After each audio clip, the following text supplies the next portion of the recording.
occidental, c'est un monde de partage avant tout. Et c'est ça qui est merveilleux. Parce que tous les associés du Seigneur émanent du Seigneur et de Shrimati Radharani finalement. Et selon leur rasa, selon leur forme, ils sont des récepteurs des sentiments de Radha et Krishna. Ils vont être des instruments parfaits pour pouvoir que Radha et Krishna puissent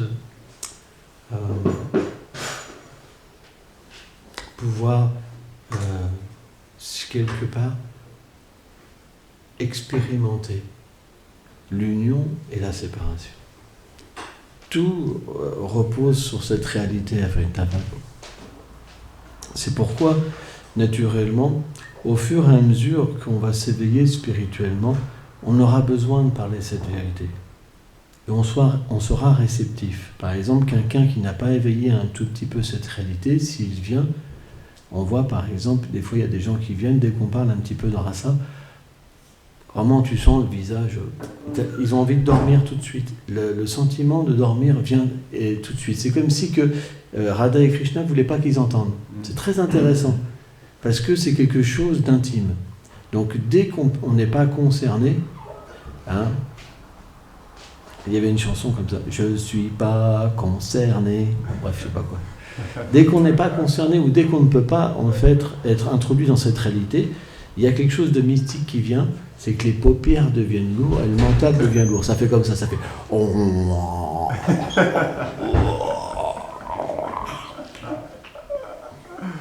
Ou alors, il n'y a aucune réceptivité, ça ne peut pas rentrer, ça fait aucun effet. Et c'est pour ça que des personnes comme Srila Prabhupada, ils n'ont pas parlé de choses élevées, c'est pas qu'ils ne pouvaient pas, mais il n'y avait pas l'audience adaptée. Parce que s'ils auraient parlé de rasa élevé, il y aurait peut-être une personne ou deux ou trois qui auraient été comme ça, et le reste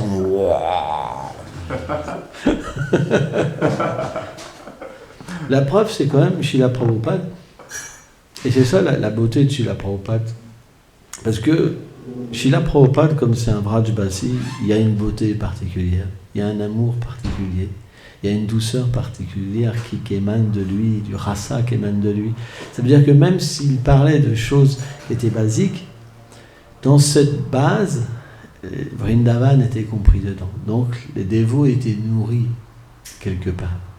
Et c'est ça la beauté de Prabhupada. Prabhupada a donné un enseignement basique dans ses classes. Moi j'ai écouté quelques classes de Prabhupada, c'est souvent assez basique. Hein. Mais il y a tellement d'émotions, Prabhupada manifeste tellement d'émotions dans son discours, parce que Prabhupada est une personne qui, bien sûr, une fois on lui a demandé « Est-ce que vous voyez toujours Krishna ?» Il fait « Oui ». Là, qu'est-ce qu'il fait? Il est assis. Prabhupada a dit, par exemple. Donc, il faut comprendre que des personnes de ce calibre-là, c'est pas que quand ils parlent, ils sont forcément sur cette même plateforme, ils peuvent être sur une plateforme beaucoup plus élevée, en fait. Beaucoup plus élevée. Et ils sont sur une plateforme beaucoup plus élevée. Parce que Vrindavan, c'est la plateforme la plus élevée. Même les Védas personnifiés ne peuvent pas véritablement comprendre cette réalité éternelle de Vraj. Elle est cachée. C'est le cœur du Seigneur, c'est la chose la plus secrète qui existe.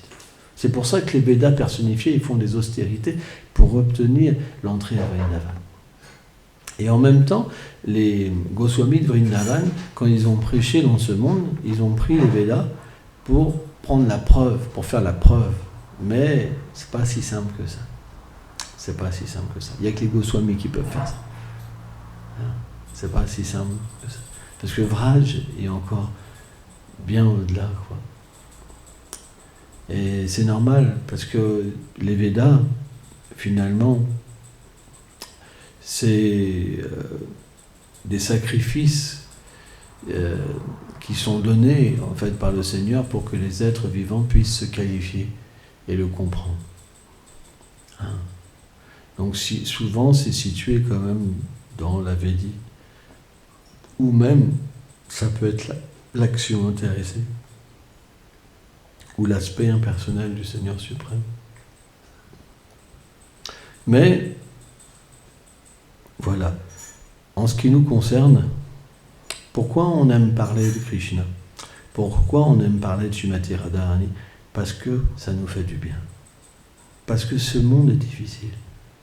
Dans ce monde, il n'y a pas de véritable ami. Il n'y a pas de véritable épouse. Il n'y a pas de véritable ami. Un jour on s'aime et un jour on se déteste. C'est la réalité de ce monde. Tout peut bien se passer 10 ans et puis c'est comme un rêve. Vous savez, un rêve, vous rentrez dans un rêve et puis finalement vous ne savez pas ce qui va vous arriver. Le rêve était bien hier et puis le lendemain, c'est pas si simple que ça. Eh bien, c'est la même chose. Les gens sont conditionnés par les 3 gunas. Et les 3 gunas forcent les êtres à agir. Donc, comme c'est jamais la même composante qui conditionne l'être vivant, le lendemain, vous pouvez avoir une autre personne à côté de vous, qui pense différemment, qui va devenir violent.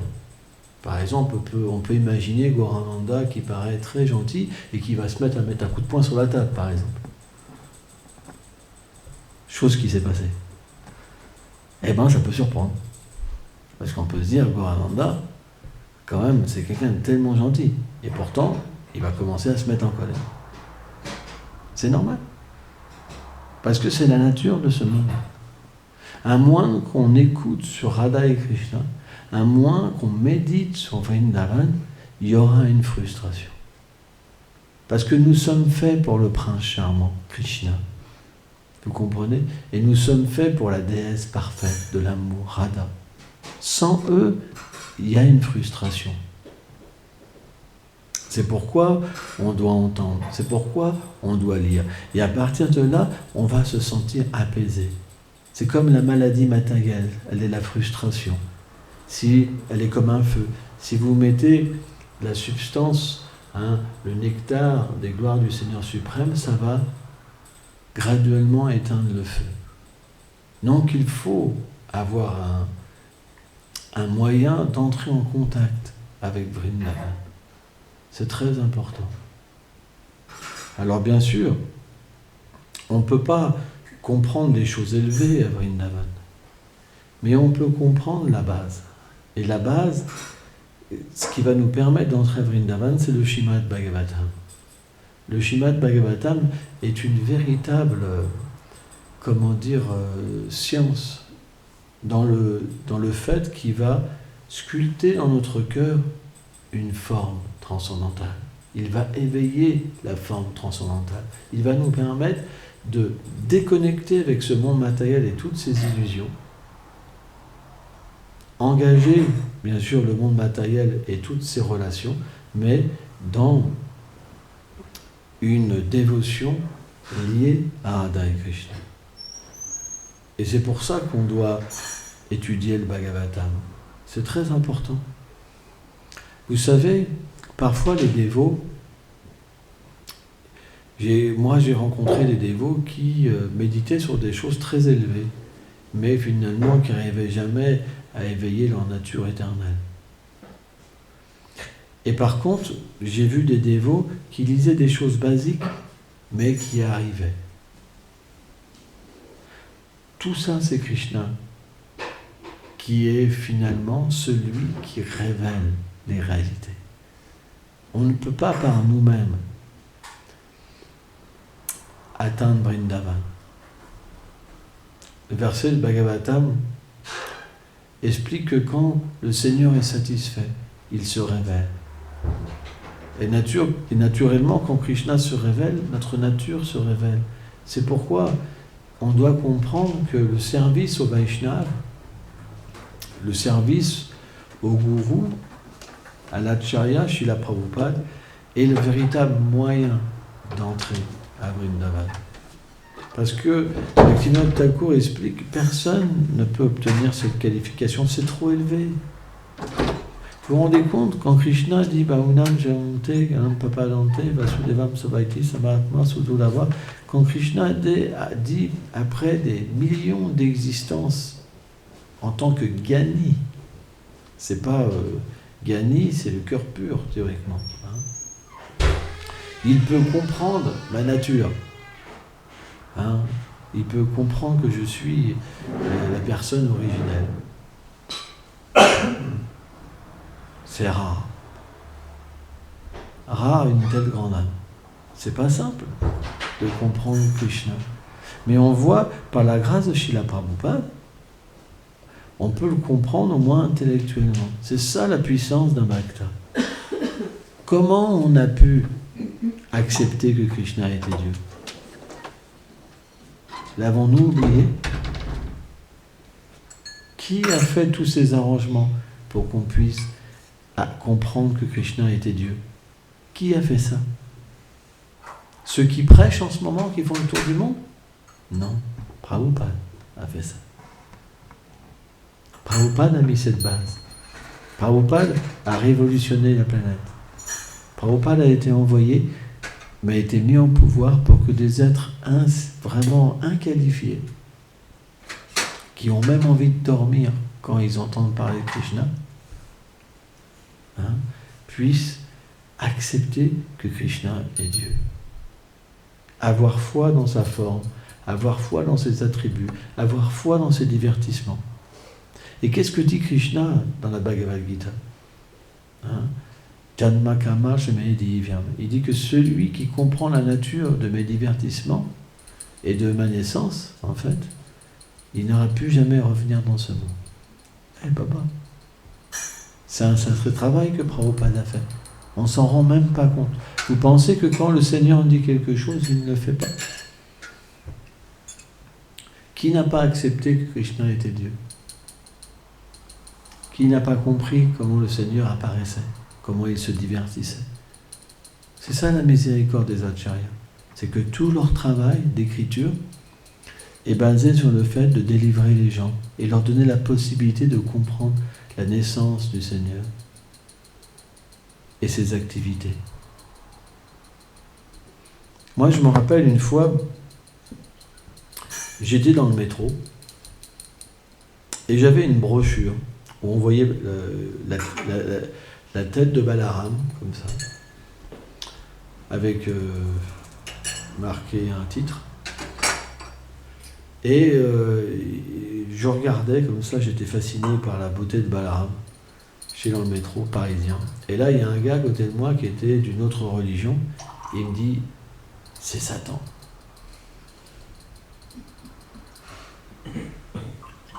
C'est incroyable.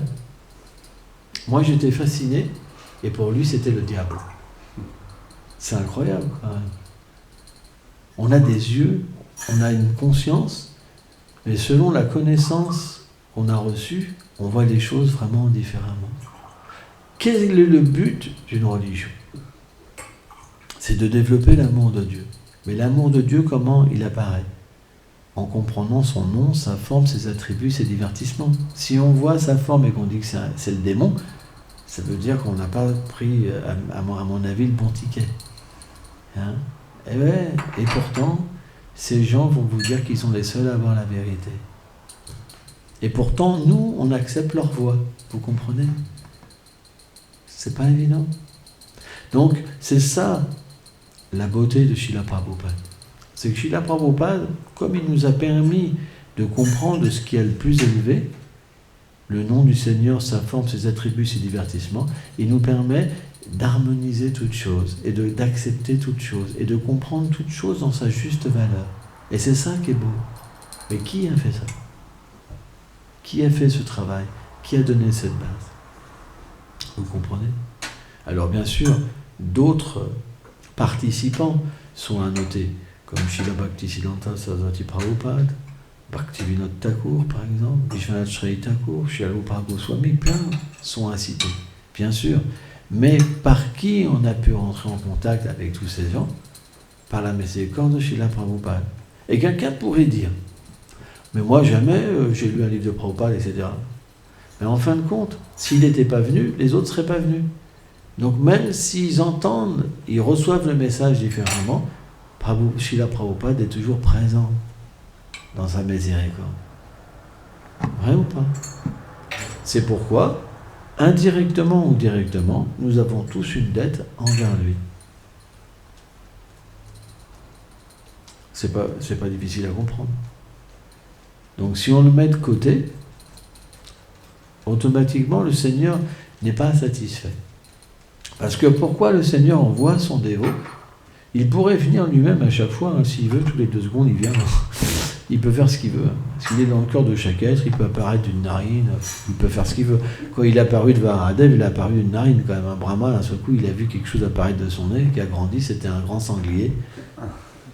Donc il peut apparaître quand il veut et tout le temps. Mais pourquoi il envoie son dévot? Parce que il explique que ce qu'il y a de plus cher que lui-même, c'est son dévot.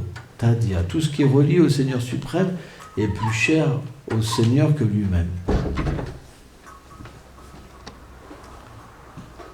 Quand Krishna parle du Gyani dans la Bhagavad Gita, il dit qu'il m'est cher comme moi-même. Mais quand il parle de son pur dévot, il dit il est plus cher que moi-même. Et pourquoi Prabhupada a été envoyé? Parce que Krishna désire contracter une dette. Il sait que de cette manière-là, tous pourront être délivrés. Tous. C'est très scientifique comment Krishna fait, parce que Krishna est très intelligent. Parce qu'il est Dieu. Quand il fait des choses pour être miséricordieux. Parce que le Dieu a établi des lois aussi. Et des lois. Par exemple, certaines religions disent que le Seigneur n'a pas d'associé. Comprenez? Ça veut dire qu'on va développer une relation très lointaine avec le Seigneur. Mais quand le Seigneur dévoile ses associés, associés, ça veut dire des personnes qui connaissent le Seigneur d'une manière tellement intime.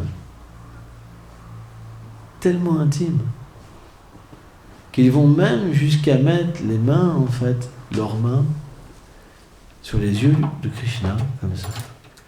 Et ils lui disent, qui c'est? Et il dit, ouvre ta bouche. Et ils font sentir même quelque chose qui est très bonne odeur, comme ça. Krishna ouvre la bouche en pensant avoir une surprise, et puis ils lui mettent une fleur amère ou quelque chose comme ça. Et en fait, la grimace que va faire Krishna à ce moment-là, c'est tellement drôle, c'est comme plein de personnes vont regarder à ce moment-là, quoi. C'est un moment, parce que tout avrage est coordonné, quoi. Tout le monde doit profiter de ce moment-là. Et la grimace que va faire Krishna, elle est tellement drôle qu'il se plonge dans un rire qui peut durer des heures et des heures et des heures et des heures. Parce que quand le Seigneur fait quelque chose, c'est illimité. Donc quand ça rentre dans la conscience du dévot, ça fait un océan de réactions, en fait, qui vont apporter parfois le rire, parfois la vaillance, parfois ceci. Toutes les expressions existent, mais d'une manière sans fin, quoi. C'est pour ça que c'est très difficile, parce que pour nous, faire une bêtise comme ça avec un copain, ça apporte une félicité. Mais quand c'est Dieu, la personne suprême, qui est en face, et déjà on vit dans un monde de félicité, ça veut dire que tout est félicité, quoi que vous respirez, c'est la félicité. Il n'y a pas cette énergie qui vient embêter les êtres vivants. Il n'y a pas de fatigue, il n'y a pas ceci. Si la fatigue existe, c'est simplement parce que Yoga Maya, l'énergie en fait interne du Seigneur suprême, désire qu'à ce moment-là, Krishna va se reposer, ou Krishna va s'occuper de ses associés, etc., etc. Tout est fait pour que le rasa, les doux sentiments d'amour, peuvent s'exécuter, en fait. Mais dans aucun cas, la fatigue, la faim existent, tous ces genres de choses-là, en fait. Simplement, quand l'appétit va venir, c'est où, par exemple, des personnages comme Manu Mangal, qui sont des personnages qui sont très chers à Krishna. Pourquoi? Parce qu'ils mettent en scène des situations qui sont hilarantes. Hilarantes. Manu Mangal, par exemple, c'est un brahmana et il a parfois comme la grosse tête. il peut bénir tout le monde, il peut tout contrôler, mais il veut toujours des récompenses. Parce que dans son rôle, il a un rôle d'avidité, il aime le prashad, vous comprenez? Mais c'est un rôle, c'est pas que Madhu Mangal est un glouton, comme moi par exemple, qui est addict à la plaisir de la langue, hein? Mais si Madhu Mangal en fait mange comme ça et qu'il a cette faculté de pouvoir avoir, comment dire, cet appétit, et encore, pas forcément, parce qu'il demande par exemple plus de riz sucré à Mary Yashoda, ou par exemple des sweets, des choses comme ça, et puis il peut faire une blague en disant « Oh, regardez là-bas !» et puis il va distribuer son assiette, et après il va dire « J'ai tout mangé !» Tu vois, par exemple. Donc, les amis de Krishna sont des amis tellement drôles.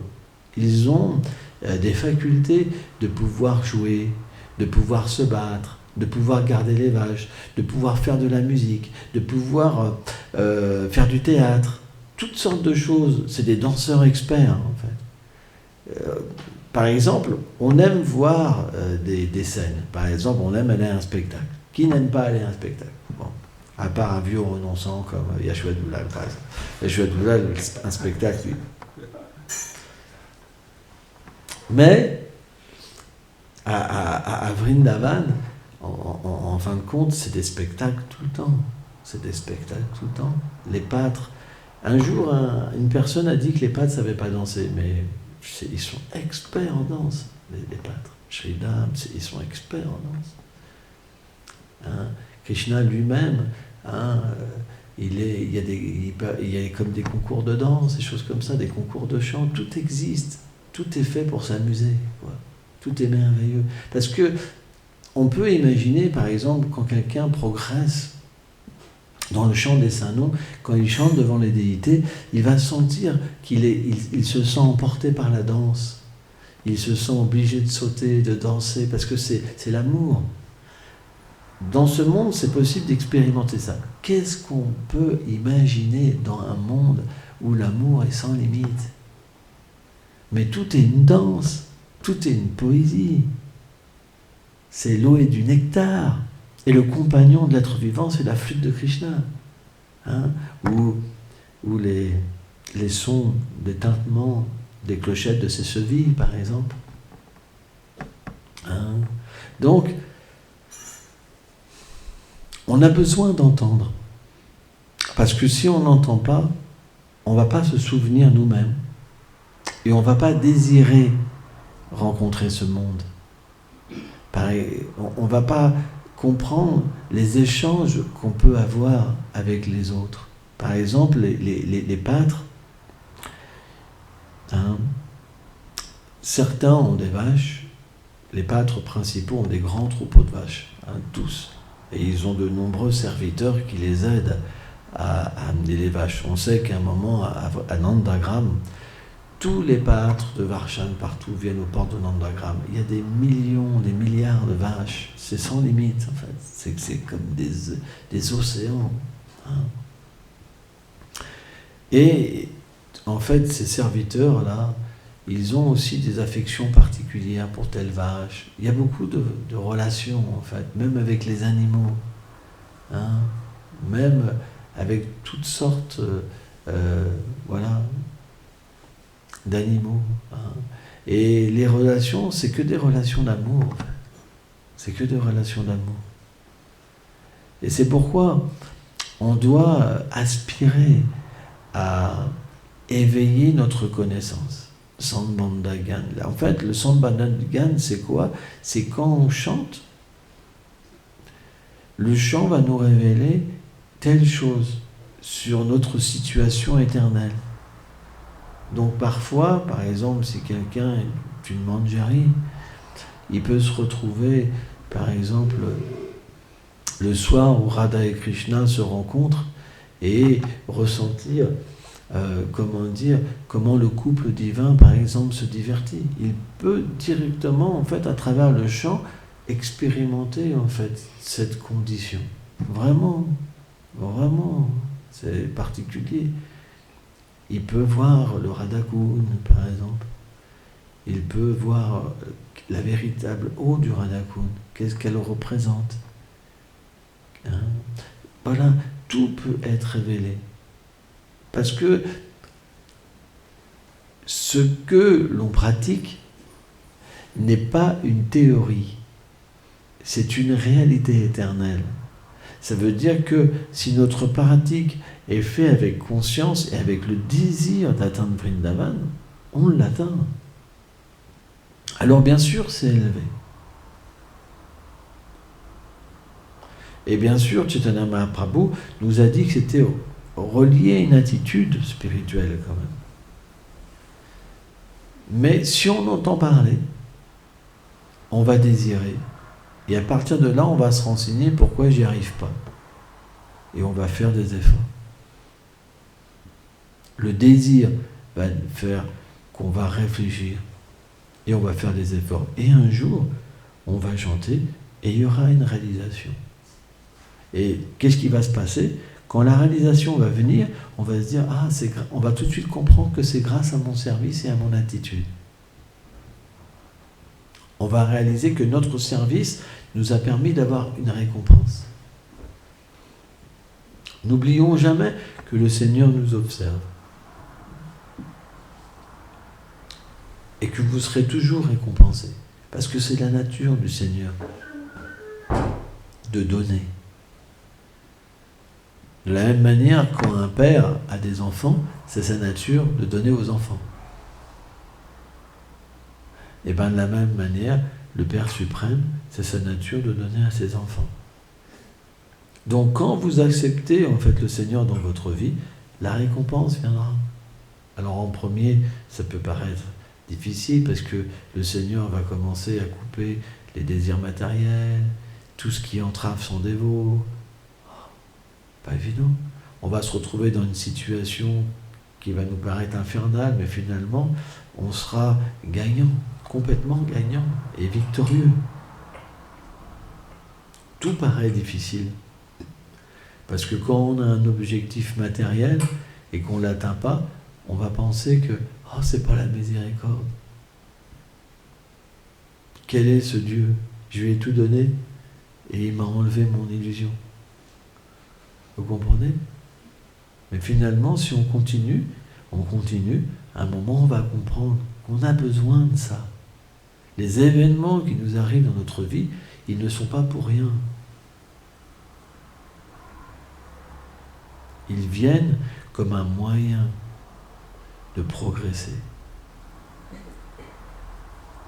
Et on doit véritablement les accueillir avec une bonne compréhension. Sans ça, on va perdre du temps. À quoi ça sert de se braquer contre une situation? On perd du temps, on se détruit, on se fait du mal. Et en plus, ce qui est vraiment intéressant, c'est que quelqu'un, par exemple, 2 jours après, une semaine après, il s'est sorti de cette situation, puis il redevient heureux. Alors pourquoi pas le faire avant? Ça ne sert à rien. Donc il suffit simplement d'appliquer la philosophie, d'appliquer la connaissance. Qu'est-ce que c'est un test?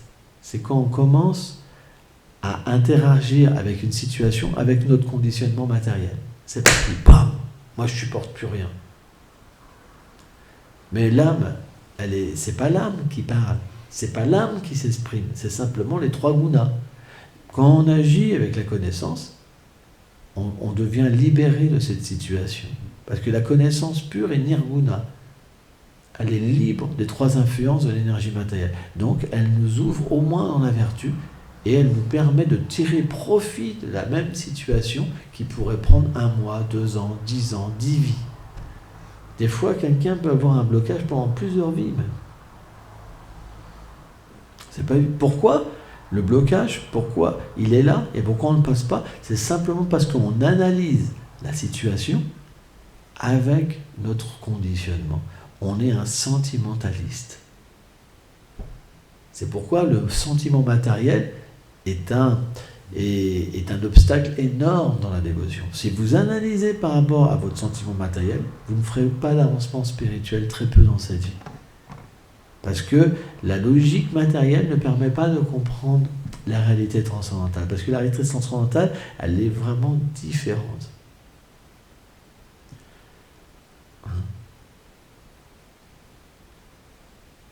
il y a des personnes qui sont fatiguées aussi. Hein? C'est normal, on a eu un week-end qui était difficile. Hein? Mais il faut continuer, même avec de la fatigue. On doit se battre et si on travaille dur, Prabhupada nous a dit que dans cette vie, on pourrait retourner à Krishna. Après, ça sera fini. Travailler dur, ça ne veut pas dire simplement porter des briques toute la journée. Non, c'est pas ça. Travailler dur, c'est un effort. Ça veut dire que pas faire des actes impies, c'est une austérité. Pas faire telle chose, c'est une austérité. C'est ça le travail dur. Ça veut dire qu'on doit être dans une austérité pour permettre devenir un bon Vaishnava, une bonne personne, tu vois, hein, et être un instrument de miséricorde pour les autres. Merci beaucoup.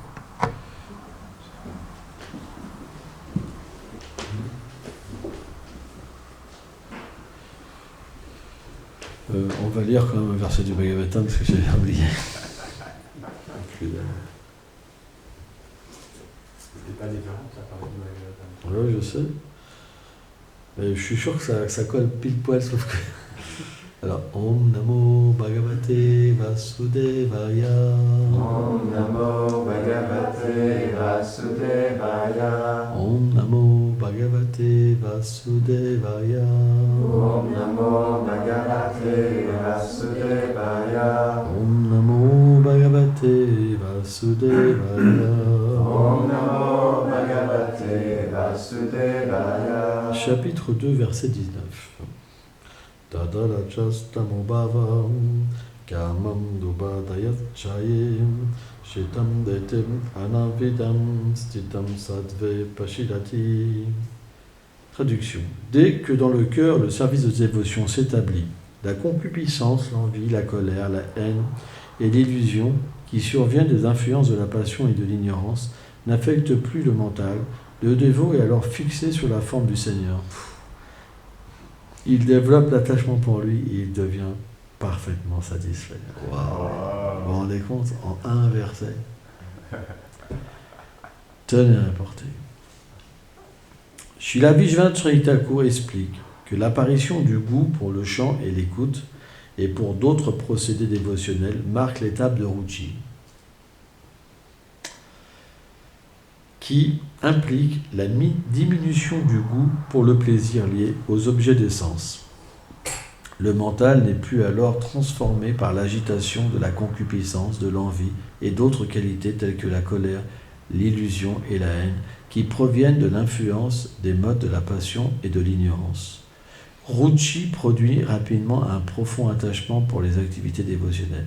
En fait, juste une petite chose, on va garder pour... c'est que dès que le goût se manifeste, on perd les défauts qu'on avait naturellement. Parce que ça transforme une personne. Vous comprenez, comme le goût est là, la satisfaction est là, la colère, elle vient de la frustration. Vous comprenez? Donc naturellement, la douceur va venir, l'extase va venir, le fait aussi de la compassion, parce qu'on va percevoir pourquoi les gens souffrent, etc. Donc il y a vraiment une véritable transformation de la personne. Il n'y a plus le sommeil, par exemple, quand on écoutait une classe, on devient... En fait, le dévot à Ruchi, dès qu'il écoute une classe, ça le transporte, en fait. Il a des expériences transcendantales, il peut même être projeté là, sur un plan plus élevé, quoi. Le Ruchi, c'est déjà... c'est élevé, c'est le stade de l'expérience, en fait. Il n'y a pas encore l'attachement puissant, mais il y a l'expérience spirituelle, il y a le goût. Et ce goût-là, c'est une transformation, parce que quand il y a le goût, on comprend naturellement pourquoi on est très frustré. C'est une expérience intérieure de comprendre notre situation avant, parce qu'il y a quand même un souvenir. On peut analyser tout, on peut véritablement inspirer les gens à quitter leur situation pour accepter quelque chose de plus élevé, etc. Donc c'est une plateforme merveilleuse. Prabhupada disait, c'est minimum tout ça. Les stades d'avant, comme un Artha Nivriti, c'est dangereux en fait. Hein, parce que c'est un stade où, naturellement, l'éveil de la dévotion ne s'est pas fait dans le cœur, et on va être attiré par des choses comme pratishta, etc. Tu vois, c'est pas évident. Alors bien sûr, à Ruchi, il y a encore des pièges, bien sûr. Mais c'est tellement puissant, le goût, que on va naturellement vouloir développer plus de goût. Le goût attire le goût. Et naturellement, quand pratishta vient, on le voit, on le sent, c'est pas bon, c'est dégoûtant, on en est fatigué. Alors que dans des stades moins avancés de la bhakti, on peut penser que c'est profitable, quoi. Tu vois. Et c'est ça qui est dommage, quoi. Et on pourra pas progresser. Hein.